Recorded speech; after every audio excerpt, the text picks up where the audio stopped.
c'est la 159e revue de la semaine, avec un nouveau générique. Allez, zou.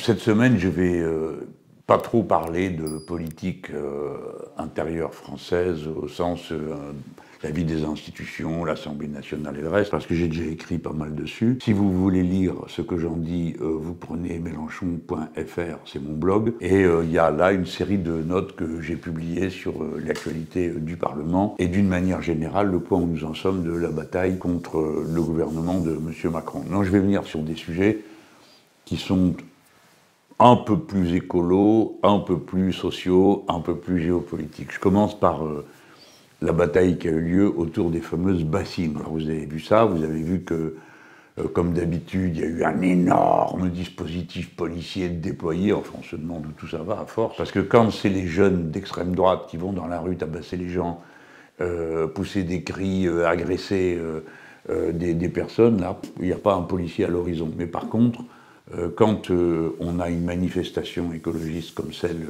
des bassines dans les Deux-Sèvres, alors là, il y a une véritable armée qui est déployée. Et puis, évidemment, comme d'habitude, ça se termine mal, c'est-à-dire qu'il y a beaucoup de blessés, et que dans le tas, bon, on tape dans le tas, quoi. On a eu comme ça aussi des députés qui ont été frappés, aspergés de gaz lacrymo. Alors on dit oui, tu réagis parce que c'est des députés. Non, je suis contre la disproportion de l'usage de la force qui a été fait. Mais je voudrais vous rappeler que si vous acceptez l'idée que quelqu'un qui vient avec une écharpe tricolore, qui est mise comme n'importe qui connaît un peu, l'identifie, une écharpe de député, le rouge est proche du cou. Ça peut vous paraître en détail, mais c'est comme ça. Hein. Bon, donc c'est sciemment que des gens tapent dessus. Ils considèrent que comme c'est un parlementaire, ça veut rien dire. Ben, moi, c'est pas du tout mon avis. Les parlementaires sont des personnes, alors j'ai déjà dit ça 10 fois, je vous le redis pour la 11e fois, des personnes qui, depuis l'Antiquité, sont considérées comme sacrées, hein, et à l'époque c'était vraiment sacré, c'est-à-dire que les dieux eux-mêmes venaient punir ceux qui s'en prenaient aux tribuns. Pourquoi ? Parce que comme ce sont les tribuns du peuple, bah, il n'y a rien de plus facile pour les faire taire que de les tabasser ou les mettre en prison ou le reste. Donc il n'y a pas besoin d'être très intelligent pour arriver à comprendre ça. Que protéger particulièrement les parlementaires, eh bien c'est protéger la liberté d'expression et la souveraineté du peuple. Mais je viens sur l'affaire des bassines. Beaucoup d'entre vous se demandent ce que c'est que cette histoire. Alors voilà en quoi ça consiste.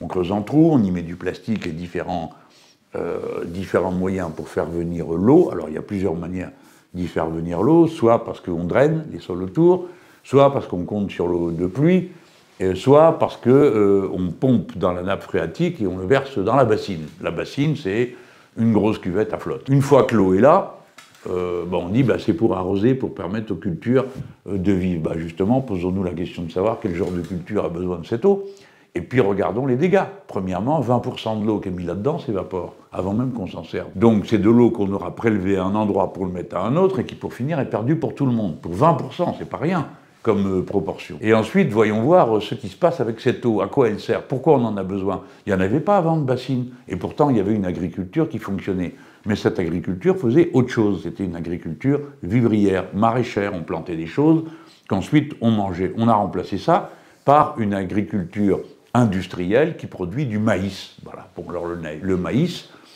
c'est pas la reine des plantes, hein. Le blé non plus, mais le maïs non.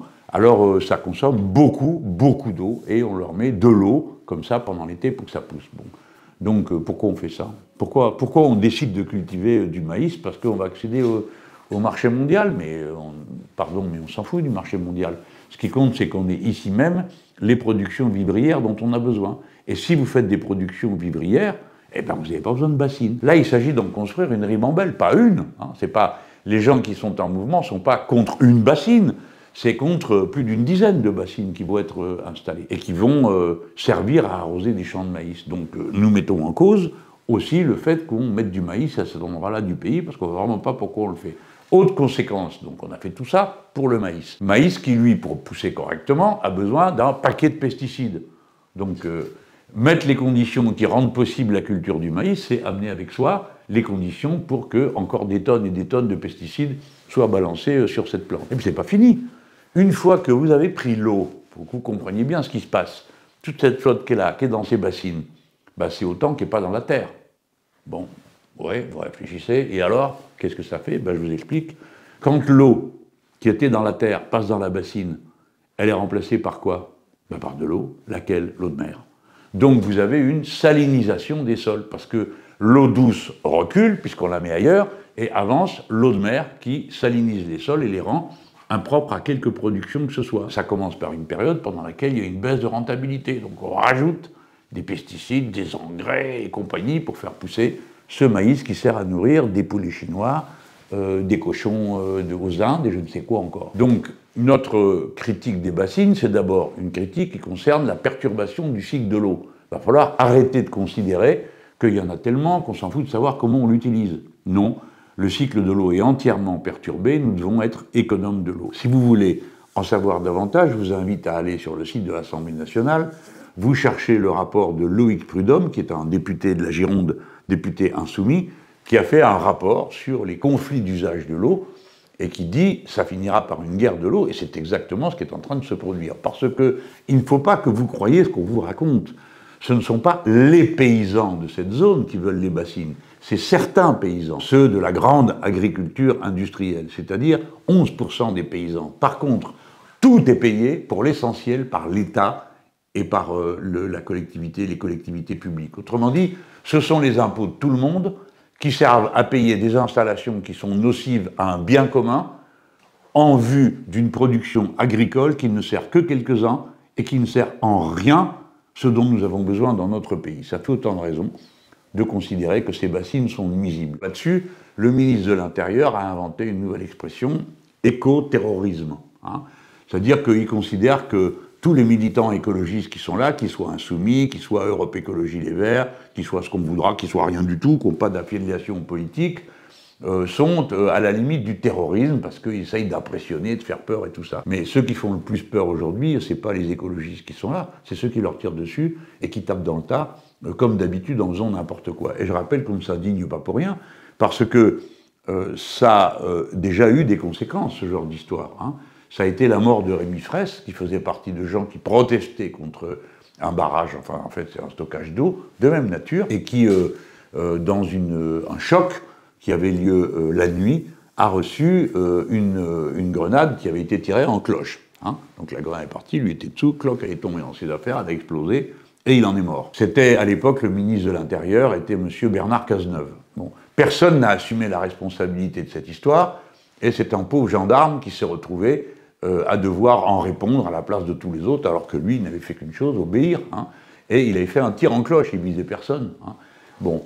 Mais tous les responsables, à tous les étages, qui eux avaient donné comme consigne « Allez, il faut y aller, il faut y aller, il faut y aller, il faut être dur », pas un n'a eu le moindre problème avec qui que ce soit judiciaire, et à la fin, ça a terminé. Moi, je dis donc aux gendarmes et aux CRS qui sont utilisés dans ces circonstances, oubliez pas ça. S'il y a le moindre problème, c'est sur vous individuellement que ça va retomber.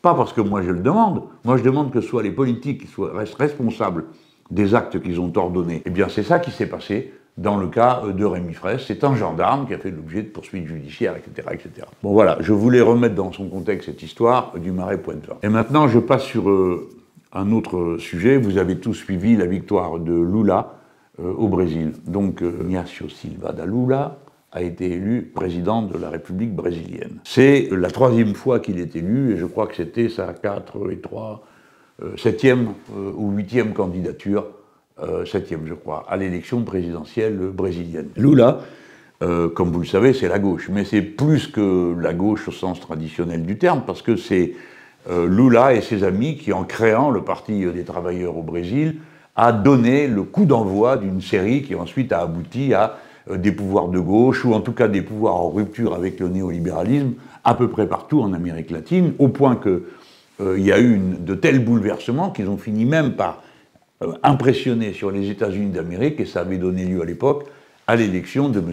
Obama. C'est dire que cet homme a joué un rôle clé, parce qu'il a remporté la victoire au bon moment, avec la bonne organisation du Parti des travailleurs. Et nous, en Europe, on s'était tous mis à faire pareil, c'est-à-dire à faire des fronts qui se transformaient en partis. Moi, j'espérais que le Front de gauche devienne un grand parti commun. Bon, ça n'a pas été possible parce que les communistes n'ont pas voulu faire quoi que ce soit, de semblable, et donc on a créé autre chose, on a fait un mouvement comme l'ont fait les Espagnols. Bref, il y a toute une histoire qui nous lie de très près d'une expérience à l'autre, d'un côté à l'autre de l'Atlantique. Et pour cette élection, vous avez vu partout, moi, quelque chose qui m'a écœuré de voir dans les médias qui vraiment sont toujours en dessous de tout. Hein. Faut rester optimiste, peuvent tomber plus bas. Mais alors, c'est après qu'il ait fait de la prison, comme si c'était normal. Non, il n'a pas fait de la prison parce que c'était normal. Il a été mis en prison par un juge pourri, qui s'appelle le juge Moreau, qui faisait une opération, lavagetto, ça veut dire on nettoie tout, les mains propres, quoi, en quelque sorte. Et il était accusé d'une série de trucs sans aucune espèce de preuve, notamment d'avoir reçu comme pot de vin pour être corrompu un appartement. Alors Lula a dit, bah, très bien, vous allez me dire où il est, parce que moi, j'en ai jamais eu d'appartement à moi. Et alors, bah, le juge a été incapable de dire où était cet appartement et pourquoi, parce qu'il n'existe pas. Si bien qu'il a été inculpé sur l'intime conviction du juge. On n'avait jamais vu un truc pareil. Et ils l'ont foutu en tôle. Et il y avait un paquet d'incriminations. C'est même un cas typique mondial de ce qu'on appelle le lawfare, c'est-à-dire l'utilisation de la justice pour des fins politiques. Alors je signale juste pour mémoire que le juge pourri en question, il a reçu le juge français qui est venu perquisitionner chez moi, qui était allé là-bas pour, tenez-vous bien, les échanges de bonnes pratiques. Alors, nous, on a dit, vous allez nous dire ce que vous avez retenu comme bonne pratique pour qu'on en parle. Hein. Impossible d'avoir le rapport. Bon, il faudra qu'on leur demande de nouveau. Mais à partir du cas brésilien, s'est répandue la méthode du lawfare, ça s'appelle comme ça, qui est l'instrumentalisation de la justice. Il y a toujours un beau prétexte, hein. Et toujours la même boucle, c'est-à-dire des journalistes dénoncent quelque chose, le juge s'en saisit, au nom du fait qu'il s'en est saisi, fout les gens en tôle, et ainsi de suite, et après, ça se met à tourner comme ça, en boucle. Chaque fois qu'il y a une nouvelle information, elle est relayée, elle entretient l'impression qu'il y a une affaire. C'est arrivé à un tel point que même le pape s'en est mêlé, en disant qu'il fallait arrêter avec ce genre de méthode, parce que c'est dans le monde entier que des gens se font arrêter, mettre en prison, et toujours avec des incriminations incroyables, c'est escroquerie en bande organisée, ceci, cela, personne ne vérifie si c'est vrai ou pas, quelle est la nature des preuves. Voilà ce qui est arrivé à Lula, et voilà pourquoi il était en prison, et voilà pourquoi moi, je suis allé le rencontrer en prison, et j'ai donc rencontré Lula dans sa prison. C'est pour vous dire que j'ai pu voir la force, ce qu'il a dit l'autre soir. Il a dit, il croyait, mon terre est vivant et je suis là. Bon, c'est énorme. C'est une leçon de ténacité et de courage. Si Lula avait craqué, je pense que tout le monde s'aurait été la débandade partout. Parce que dans plein de pays d'Amérique latine, des camarades, des copains, sont encore sous des paquets d'incriminations, ne peuvent plus rentrer chez eux, comme Rafael Correa, je ne sais pas combien il y en a, je crois 118 incriminations de justice, ils essayent de le faire passer pour corruption, et pour un corrompu, ce qu'il n'est pas. Et là, je voyais encore dans une annonce de presse dire il a passé du temps en prison pour corruption. Hein. Non, il n'a pas passé de temps en prison, Lula, pour corruption, parce qu'il n'est pas corrompu. Celui qui était corrompu, c'était le juge. C'était le juge qui était corrompu. Et les autres juges, ça les a saoulés de faire la sale besogne, et ils ont fini par dire écoutez, maintenant, tout ça ne tient pas debout, et ils ont cassé toutes les incriminations contre Lula et toutes les condamnations. Parce que la partie... quand même, c'est le Brésil, c'est un grand pays, ils ont une dignité, ils ont une justice, et les juges essayent de faire de la justice, du droit, pas des règlements de compte politiques. Donc, ils se sont ressaisis, les juges, et ils ont arrêté la procédure de lawfare, et évidemment, le juge pourri, lui, il est réfugié aux États-Unis, hein, parce qu'il faut bien que ces gens-là aillent quelque part. Donc, la victoire de Lula. Mais c'est pas pour parler de cet épisode que je viens vous voir. Je vous parle de ce que Lula, ce qu'on va avoir en commun avec lui. C'est que 60% de la forêt amazonienne, qui joue le rôle que vous connaissez dans l'équilibre global du climat, encore que, à force de dévastation, c'est plus sûr du tout que l'Amazonie soit un régulateur, mais en tout cas, si l'Amazonie était détruite, ça serait une très grande dérégulation du climat. Et lui, Lula, il faut dire les choses comme elles sont.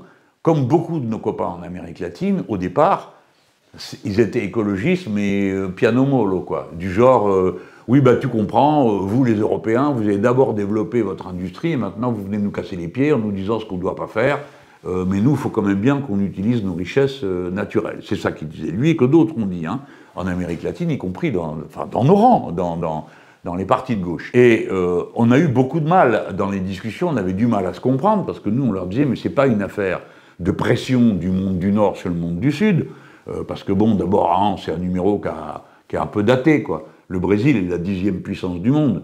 Un jour ou l'autre, mécaniquement, le Brésil va rattraper la France. Parce que c'est un pays bien plus grand, bien plus peuplé, où il y a bien plus de monde qui est occupé à travailler et à produire. Par conséquent, son destin est tout tracé. Non, il s'agissait de faire comprendre qu'il y avait un intérêt général humain. Et je dois dire, Lula, au départ, il se fâche avec sa ministre de l'écologie. Enfin bon, dans les discussions, on voit bien que lui et l'état-major du Parti des travailleurs n'étaient pas convaincus de cette histoire-là. Entre-temps, il a travaillé, réfléchi, lu, et sa position s'est complètement transformée. D'ailleurs, en cours de route de son propre mandat, au début, ça bat des records d'exploitation de l'Amazonie, il se fâche avec pas mal de monde, et puis il comprend, et à ce moment-là, l'exploitation de l'Amazonie redescend et descend à son niveau le plus bas historiquement sous sa présidence. Et maintenant, il dit, nous allons arrêter le carnage en Amazonie. Nous allons arrêter. On va arrêter de déforester, on va combattre les mines illégales, etc. On va punir les incendies volontaires, puisque l'été dernier, il y a eu plus d'incendies en Amazonie qu'il n'y en avait jamais eu auparavant. Donc clairement, ce sont des incendies criminels destinés à débroussailler, en quelque sorte, l'Amazonie pour pouvoir mettre des cultures à la place ou d'autres choses. Alors nous, bon, bonne nouvelle, quelqu'un gagne une élection et décide d'arrêter de saccager l'Amazonie. 2, c'est un de nos amis. 3, je le rappelle, pour ceux d'entre vous qui ne connaissent pas bien leurs arguments insoumis sur le bout des doigts, la plus longue frontière de la France, elle est en Amazonie, elle est le long du fleuve Oyapock. Enfin, moi, ce que j'en ai vu, c'était pas vraiment un fleuve, on a plutôt fait l'effet d'une rivière. Mais bon, la rivière Oyapock, c'est la partie qui touche le Brésil. De l'autre côté, c'est le Brésil. Moi, je suis allé là-bas pour voir, et j'ai vu ce que c'est. Donc, nous avons une forêt en commun avec le Brésil. Alors, attention, les amis. À partir du moment où les Brésiliens vont se mettre à combattre plus durement l'orpaillage. L'orpaillage, vous savez ce que c'est? C'est ramasser de l'or. C'est une zone qui est très aurifère. Celle qui va du Brésil à la France, hein, enfin à la Guyane française. Donc cette zone-là est très aurifère. Mais c'est au point que vous allez dans la rivière, vous trouvez de l'or. Bon. Alors, il y a des bandes qui passent. Les Brésiliens ne rigolent pas. Hein. Je veux dire, c'est vraiment des violents, y compris l'armée brésilienne. Elle va, elle tape, elle tue, elle brûle. Bon, c'est leur méthode de combat contre l'orpaillage illégal. Nous, les Français, on y va plus raisonnablement. C'est-à-dire qu'on y va de temps en temps et on détruit tout. C'est-à-dire qu'on casse les pompes, on casse les machines à faire couler la flotte pour trier l'or du reste des choses qu'on a ramassées. Bon, voilà comment fait l'armée française qui est là, qui est sur la rivière Oyapock. Alors, cette méthode fait qu'il n'y a jamais de meurtre. On tue personne, personne nous tue. Bon. Une fois c'est arrivé que des orpailleurs aient tiré sur nos gendarmes ou nos militaires, bon, ils auraient mieux fait de faire autre chose parce qu'il leur en a cuit après, et c'est bien normal, on ne se laissera pas faire. Mais la méthode en général, c'est d'éviter de transformer l'Amazonie en une zone de guerre entre orpailleurs qui sont en général, comment dire, des pauvres diables, quoi. Faut dire ce qui est, quoi. Et puis évidemment, il y a des gens qui sont envoyés là par des trafiquants qui les envoient en tant que main-d'œuvre.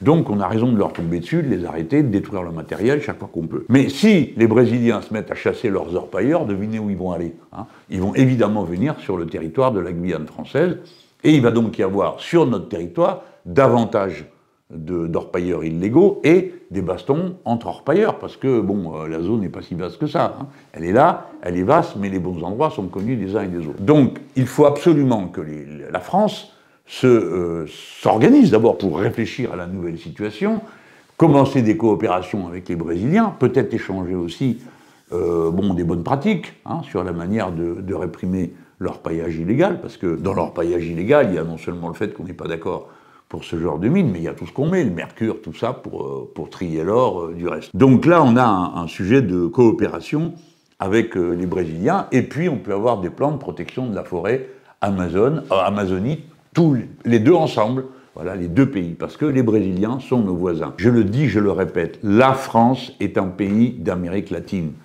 Alors, c'est par l'intermédiaire de la Guyane, qui est sur le territoire du continent, mais c'est aussi par ceux qui sont dans les Caraïbes. Les Caraïbes françaises, ça existe, c'est la Martinique, c'est la Guadeloupe et d'autres îles, Saint-Barthélemy, Saint-Martin, etc., etc. Il y a d'autres endroits, et nous sommes présents dans cette région du monde. Mais vous savez, si vous voulez voir à quel point c'est incroyable de voir à quel niveau on peut être de bêtises, de choses qu'on ne fait pas, qu'on est nul, hein, ben vous regardez comment vous faites pour aller en avion depuis Cayenne pour aller au Brésil. Hein. Vous voulez la réponse? Ben, il n'y en a pas. Si vous voulez aller de Cayenne à Brasilia, ben, vous devez revenir à Paris. Et peut-être même changer votre avion à Amsterdam, parce qu'il n'y a rien organisé. Alors vous me direz, il n'y a pas tant de monde que ça, Mais quand même, hein. Alors, tout est comme ça. Il n'y a rien organisé, il n'y a rien qui est fait, il n'y a plus un journal papier qui est tiré en Guyane, il y a pourtant une population de 400 000 personnes. Hein. Bon, tout ça, c'est pas acceptable qu'on traite comme ça un territoire d'outre-mer. Et puis, le changement climatique provoque en Guyane un changement particulier.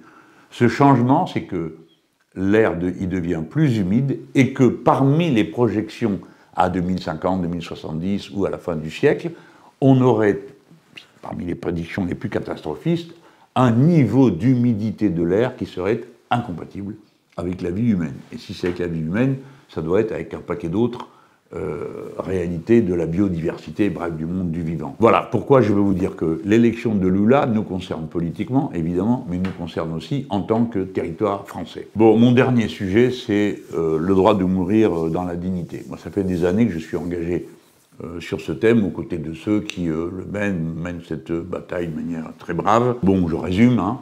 On n'est pas tous d'accord sur jusqu'où il faut aller. Pour ma part, comme homme, je suis pour le droit au suicide assisté. Pourquoi je vous dis pour ma part et comme homme? Parce que je pense que c'est une question qui peut nous partager, pas nous diviser, nous partager. C'est-à-dire qu'on n'est pas le même avis, parce que ce n'est pas, à proprement parler, un sujet politique. C'est un sujet philosophique, c'est un sujet moral, et dans ces domaines, la répartition des gens ne suit pas toujours les frontières politiques. Et il faut respecter ça, parce qu'on entre dans des domaines extrêmement pointus de l'existence humaine. Moi, j'appartiens au courant de l'humanisme philosophique, donc pour moi, l'être humain est l'auteur de sa propre existence, et il doit l'être jusqu'au bout, dans tous les aspects propriétaires de lui-même. C'est la même raison qui me fait être pour le suicide assisté, qui me fait être pour l'interruption volontaire de grossesse. Bon, l'interruption volontaire de grossesse, je veux rappeler que ça veut dire que c'est la femme qui est propriétaire de son corps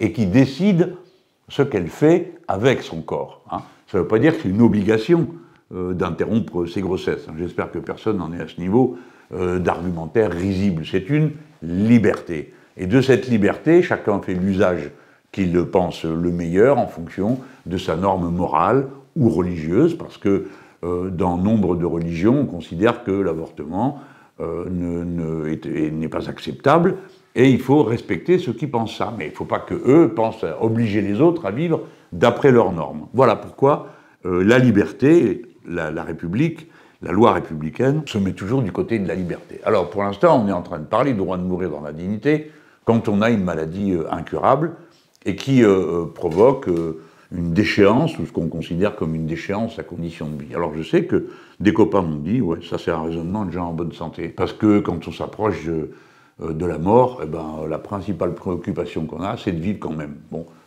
moi je l'entends et je ne réponds rien à ça. Je pense que chacun peut se faire son idée sur le sujet, qu'il fait bon écouter ceux des nôtres qui ont une pratique de ces questions, et il ne faut pas qu'au nom du droit de mourir dans la dignité, on finisse par dire, bah, puisqu'on a le droit de mourir dans la dignité, très bien, il n'y a plus besoin de s'occuper des soins palliatifs et des gens qui sont dans la phase ultime de leur existence, et qui pour autant, même si ils ont décidé de ne pas se suicider, ont le droit d'être accompagnés pour pouvoir être dans la dignité. D'accord ? Il ne faut donc pas que ça serve de prétexte. Mais en attendant, il faut quand même qu'on en ait le droit. Et c'est pour ce droit que se battent des gens d'une manière tout à fait admirable, parce que vous imaginez que ce n'est pas le genre de sujet particulièrement joyeux ou qui permet de faire du lien social entre gens, mais qui appelle la réflexion philosophique. Et en particulier, celle qui consiste à dire que l'ultime liberté de l'être humain, ce qui fait que vous êtes un être humain, c'est que vous assumez et vous êtes titulaire, dépositaire d'une liberté.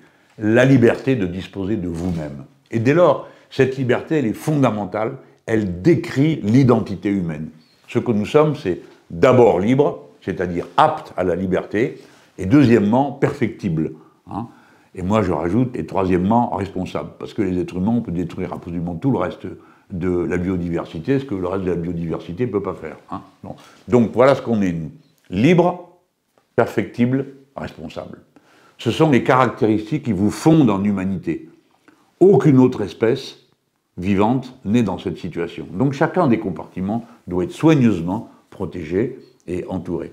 Et quand vous en êtes au point où vous ne supportez plus la déchéance physique, où vous n'acceptez plus la douleur, où vous n'avez plus envie de vivre parce que ce qu'il en reste ne vous paraît pas convenable, ou ne vous paraît pas désirable. Eh bien alors, la suprême manière d'être humain, c'est soit de supporter, parce qu'on pense que ça fait partie de sa morale, soit, comme on ne peut plus supporter, d'en finir. Et si on a la possibilité d'en finir, d'éteindre la lumière, comme je l'ai dit une fois, et c'est surtout une très jolie chanson de Juliette, si on peut éteindre la lumière, alors, en le décidant et en le faisant, on est pleinement un être libre et responsable.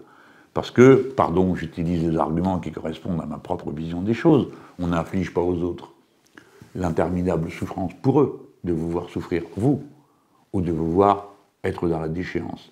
Parce que on assume la responsabilité de prendre une décision qui, d'une façon ou d'une autre, concourt aussi à une certaine forme d'harmonie entre les êtres qui vous entourent et qui, dans cette circonstance, peuvent être appelés à participer à votre départ. Comme au fond, quand vous arrivez aussi, il faut bien qu'il y ait du monde pour l'accueil. C'est la sage-femme, c'est le couple, c'est les gens qui sont autour de vous. Voilà, les êtres humains peuvent, par cette liberté, assumer d'être complètement, totalement et jusqu'au bout humains. Nous autres, les Insoumis, quand on a eu constitué notre groupe dans la précédente mandature, on a quasi immédiatement déposé une proposition de loi pour le droit de mourir dans la dignité. Et je crois que c'est Caroline Fiat qui portait cette loi-là, au nom de tout notre groupe, parce que plusieurs d'entre nous dans le groupe étaient engagés sur ce sujet depuis déjà pas mal d'années. Si ça vous intéresse, moi j'ai fait un discours devant l'association en 2012, au moment de la campagne présidentielle, parce qu'il nous avait fait tous passer. Et moi j'en avais gardé un souvenir assez fort. Bon, en tout cas, nous on a déposé une proposition de loi, elle a été déposée dès 2018. Monsieur Macron a dit qu'il réunissait une convention citoyenne pour imaginer de déposer une proposition de loi en 2023. Bon, pourquoi pas, on n'a pas trop confiance, parce que la dernière fois qu'il a fait une convention citoyenne, qu'est-ce qui est resté à la sortie? Rien du tout, après avoir dit qu'il appliquerait tout, mais enfin bon, ça se refuse pas des choses comme ça, parce que c'est une manière de parler, d'écouter, d'entendre, de rassembler des arguments, peut-être d'impliquer des gens qui réfléchissent, qui n'ont jamais réfléchi jusque-là à cette question, qui voient bien, vous savez, c'est pas simple à décider, Donc c'est bien d'entendre toutes sortes d'arguments, et des fois ça peut vous permettre aussi vous-même d'avoir un choix, une attitude, une position morale et philosophique sur un sujet qui est moral et philosophique, et comme toutes les questions humaines, ça ne se tranche pas comme ça, c'est pas simple. Et vous savez qu'il y a toujours une zone d'incertitude. Eh bien c'est bien d'être confronté à l'incertitude, parce que ça oblige à réfléchir. Tout à l'heure, je vais aller à une sorte de rassemblement qui est à Place de la République, parce que je pense que ça fait toujours du bien à ceux qui sont là, qui mènent leur bataille, de voir qu'ils sont compris, ils sont entourés. Je pense que je vous y représente, d'accord? On va dire comme ça. Bon, si cette revue de la semaine vous a plu, vous mettez un petit pouce bleu, parce que ça nous donne le moral à Maxime et à moi. Et puis, vous pouvez vous abonner si vous la découvrez. De toute façon, c'est gratuit et ça le sera toujours. Et puis, vous êtes pas mal, et même nombreux. Il y a sur cette chaîne YouTube maintenant plus de 800 000 personnes qui sont abonnées. Hélas, pour moi, il ne viennent pas les 800 000 voir chaque revue de la semaine. Mais il y a beaucoup de choses qui circulent, qui sont sur cette chaîne, parce que maintenant, ça s'appelle comme ça. Voilà, si vous voulez me voir confort, vous prenez YouTube sur votre téléphone portable. Toc, toc, toc. Vous passez sur cette chaîne, et puis vous appuyez dans le petit carré qui est en haut, et toc, ça passe direct sur votre télé. Si elle n'est pas trop ancienne, si elle est récente, à tous les coups, ça passe direct dessus, et vous me voyez à la télé, grand écran, grand format. Voilà, merci, à bientôt.